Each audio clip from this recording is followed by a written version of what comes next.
Ginza marked the first contact between the nations of Earth and the kingdoms of Falmart. It is still not understood how the gate functions, or what caused it to appear without warning, but in an instant, realities previously separated by time, distance, and perhaps more, were connected. It was a meeting of two worlds, and the results were disastrous. For the first time since the end of the Second World War, the streets of Japan became a battlefield.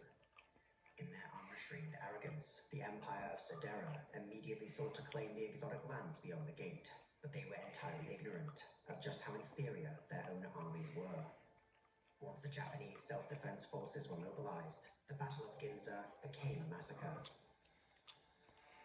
Though the forces of the Empire and its satellite kingdoms posed no real threat to the state of Japan, the presence of an interdimensional portal in the heart of Tokyo could not be tolerated. With a warlike, aggressive empire on the other side, the safety of Japan could only be certain if both sides of the gate fell under its control and jurisdiction, and thus the JSDF fought there.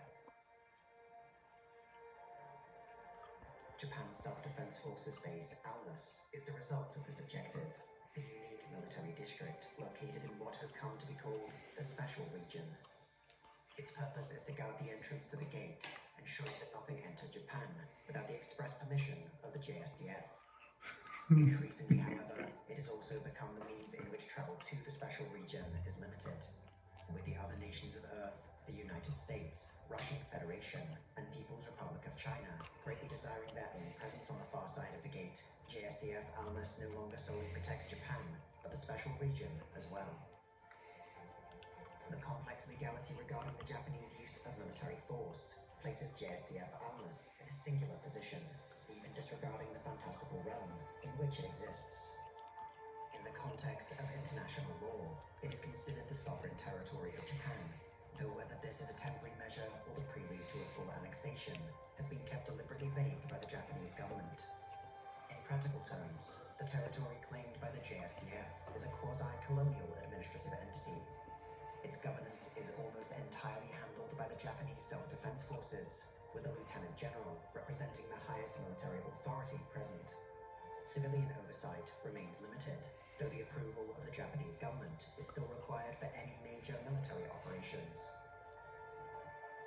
Further complicating the status of JSDF Alnus is the rapid expansion of both Japanese military forces and installations within its borders. Originally nothing more than a series of trenches, weapon emplacements, and temporary structures, the territory has been increasingly fortified and developed.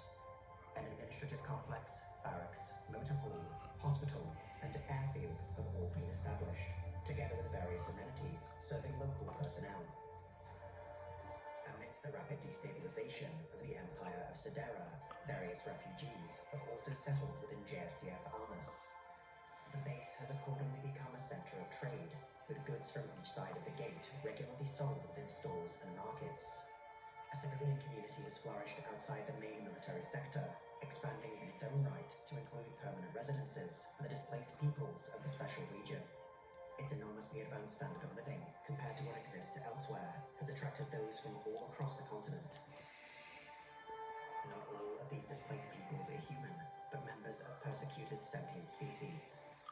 JSDF Alnus is likely one of the few places in the Special Region where these groups exist without fear of repression.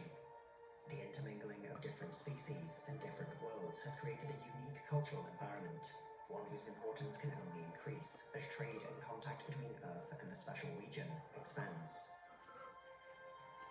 Ultimately, however, JSDF Alnus remains a military base with its own dedicated forces.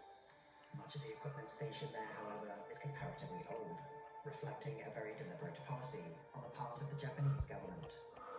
With the collapse of the gate or the sudden evacuation of the base a very real scenario, Japan has avoided deploying any advanced equipment to the Special Region that it cannot afford to abandon if required. That's not a massive advantage. As the Special Region lacks GPS or military networks, the mobilization of more advanced equipment would greatly increase the economic burden of maintaining JSDF Alnus.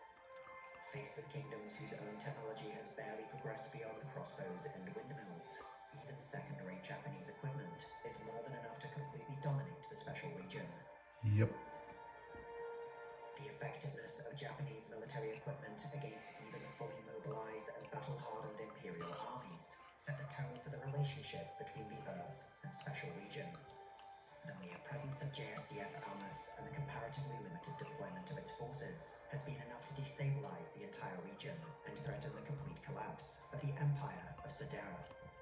Yet, Japanese military forces have also been of great benefit to the people of the Special Region, especially in the eradication of hostile, indigenous life forms. The JSDF's actions against what the Japanese government designated as Special Region Type A dangerous beast, but no more informally as a flame dragon, was of particular cultural significance. Almost without effort, forces of JSDF Alnus removed from the Special Region one of its most dangerous and cruel forces of nature. In the limited time in which the two worlds connected by the gate had interacted, it is clear the relationship remains an unbalanced one. While small by the standards of Earth's nations, JSDF Alnus represents the greatest concentration of military power anywhere on the continent, and likely the world. How this power is used, however, must be the ultimate concern of both worlds. The Templin Institute investigates the nations, factions, and organizations of alternate worlds. If you've enjoyed this video and would like to join the Templin Institute, consider pledging to our Patreon page. Along with increased security access, you'll be able to vote in polls to determine future topics, get custom wallpaper every week, and receive some other exclusive rewards.